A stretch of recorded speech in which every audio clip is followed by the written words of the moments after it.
खासदार संजय राऊत यांनी काल शरद पवार यांची त्यांच्या निवासस्थानी जाऊन भेट घेतलेली होती। नरकातील स्वर्ग या त्यांच्या पुस्तकाच्या प्रकाशन समारंभाचं औपचारिक निमंत्रण देण्यासाठी ही भेट घेण्यात आलेली होती। या संदर्भातील माहिती शरद पवार यांनी सोशल मीडियावर दिलेली आहे।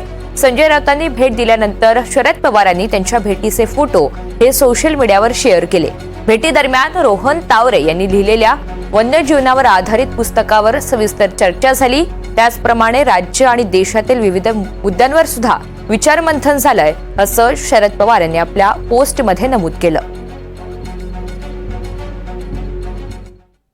मी पवार साहेबांना काल भेटलो ते यासाठी नरकातला स्वर्ग या पुस्तकाचं प्रकाशन 17 मेला आहे आणि ते त्यातले प्रमुख पाहुणे आहेत। त्यांना पुस्तकाची प्रत हवी होती, ती त्यांना दिली, आम्ही चर्चा केली आणि अनेक विषयांवर चर्चा केली। माझं मत ठाम आहे, आमचं मत ठाम आहे।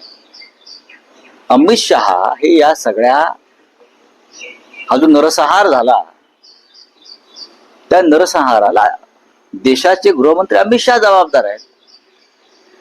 सरकारला पाठिंबा देणं संकटकाळी म्हणजे या नरसंहाराला जबाबदार असणाऱ्यांना पाठिंबा देणं असं होत नाही, हे माझं मत आहे। त्यांच्याशी मी चर्चा केली।